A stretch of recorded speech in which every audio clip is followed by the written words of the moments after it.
తీసుకుంటాడు.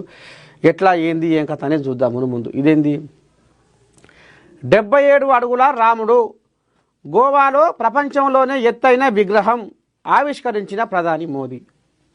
ప్రపంచంలోనే అత్యంత ఎత్తైన శ్రీరాముడి విగ్రహాన్ని ప్రధానమంత్రి నరేంద్ర మోదీ శుక్రవారం ఆవిష్కరించారు. దక్షిణ గోవాలోని శ్రీ సంస్థాన్ గోకర్ణ పర్తగాలి జీవోత్తమ్ మఠంలో ఏర్పాటు చేసిన 77 అడుగుల కాంస్య విగ్రహాన్ని ప్రారంభించారు.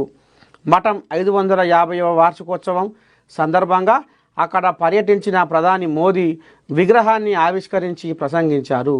ఈ కార్యక్రమానికి రాష్ట్ర గవర్నర్ అశోక్ గజపతిరాజు, సీఎం ప్రమోద్ సావంత్, పలువురు రాష్ట్ర మంత్రులు హాజరయ్యారు. మఠం 550వ వార్షికోత్సవం సందర్భంగా ఈ విగ్రహావిష్కరణ జరిగింది. సాధువులు సంతులతో తనకున్న ఆధ్యాత్మిక అనుబంధాన్ని ప్రధాని మోదీ ఈ సందర్భంగా గుర్తు చేసుకున్నారు.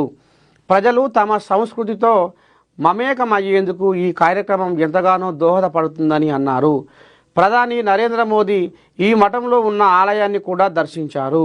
దీంతో పాటు మఠం అభివృద్ధి చేసిన రామాయణ థీమ్ పార్క్ గార్డెన్ను కూడా మోదీ ప్రారంభించారు. ప్రత్యేక పోస్టల్ స్టాంపు స్మారక నాణెమును కూడా ఆయన విడుదల చేశారు.